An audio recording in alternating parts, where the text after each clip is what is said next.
जनपद बदायूं, जो कि रोहिलखंड क्षेत्र में स्थित है तथा बरेली मंडल के अंतर्गत आता है। जनपद बदायूं गंगा नदी के किनारे बसा हुआ है। बदायूं में 2 लोकसभा का क्षेत्र आता है व 6 विधानसभा का क्षेत्र आता है। में दशकों पहले सोत नाम की एक नदी हुआ करती थी। अमरोहा से शुरू होकर संभल होते हुए बदायूं तक बहने वाली ये नदी एक समय इस क्षेत्र में जीवनदायिनी के रूप में जानी जाती थी। इस नदी में अनवरत जल प्रवाहित होता था, जो यहाँ के किसानों के लिए खेती का मुख्य आधार था। समय के साथ नदी का प्रवाह कम हुआ।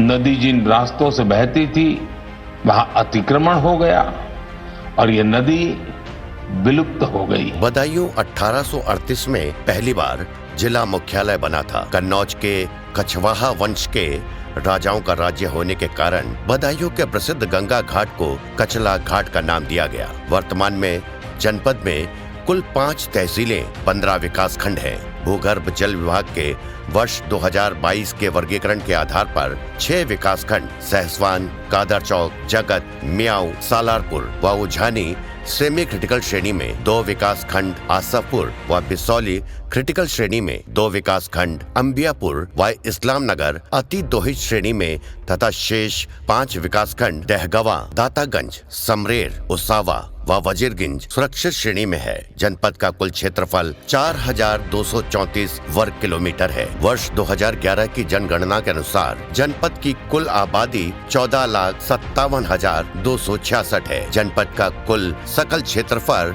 5,02,495 हेक्टेयर है। कोई नहर न होने के कारण कृषि सिंचाई संबंधित समस्त कार्य भूगर्भ जल पर निर्भर है, जो कि नलकूपों के माध्यम से की जाती है। जनपद की मुख्य फसलें गेहूं, धान, बाजरा, उड़द, गन्ना व अमरूद की खेती भी की जाती है।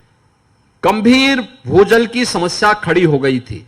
हमारे अनेक विकास खंड ऐसे थे जहां पर जो डार्क जोन घोषित हो गए थे, लेकिन विगत 5 वर्ष के अंदर हम लोगों ने जो प्रयास प्रारंभ किए, उन प्रयासों का परिणाम है कि आज 25 विकास खंड अतिदोहित श्रेणी से बाहर निकले हैं और इसी प्रकार से प्रदेश के अंदर अनेक क्षेत्रों में हम लोगों ने जो कार्यक्रम प्रारंभ किए हैं, उसके बेहतर परिणाम भी हम सबके सामने आज आए हैं।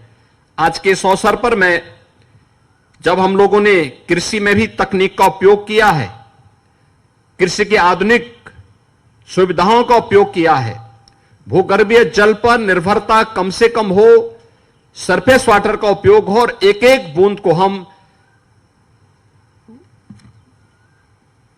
आज की आधुनिक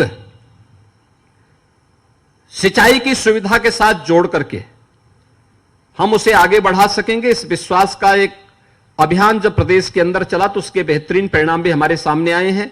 उथले नलकूप योजना के अंतर्गत भूतल से 30 मीटर तक उथले नलकूपों का निर्माण कराया जाता है। शासन के निर्देशानुसार सामान्य जाति हेतु बोरिंग की लागत पर अधिकतम 15,400 का व अनुसूचित जाति हेतु अधिकतम 19,800 रुपए का अनुदान दिया जाना प्रस्तावित है।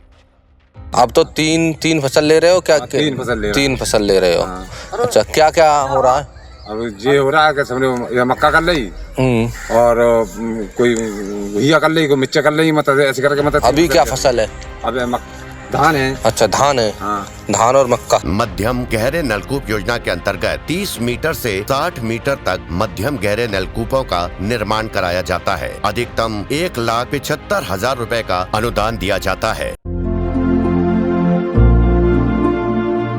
सिंचन क्षमता बढ़ाने व आय दोगुनी करने के उद्देश्य से कृषकों को पंप सेट पर अनुदान भी दिया जाता है। जनपद के गिरते भूजल को रोकने, भूजल स्तर को ऊपर लाने व जल संरक्षण के उद्देश्य से लघु सिंचाई विभाग द्वारा कई महत्वपूर्ण योजनाएं चलाई जा रही हैं, जैसे rooftop rain water harvesting system, check dam निर्माण, तालाब जीर्णोद्धार या निर्माण व कृषकों के बोरिंग पर अनावश्यक जल ह्रास को रोकने के उद्देश्य से हौज निर्माण के कार्य कराए जा रहे हैं। वर्ष 2011-12 में जनपद में कुल 18 विकास खंडों में से 5 विकास खंड सुरक्षित सेमी क्रिटिकल श्रेणी में थे, जबकि वर्तमान में कुल 15 में से उक्त योजनाओं के सफल क्रियान्वयन के फलस्वरूप 11 विकासखंड सुरक्षित सेमी क्रिटिकल श्रेणी में है। जनपद के सभी 15 विकास खंडों को सुरक्षित श्रेणी में लाने हेतु लघु सिंचाई विभाग उक्त योजनाओं के माध्यम से निरंतर प्रयास कर रहा है।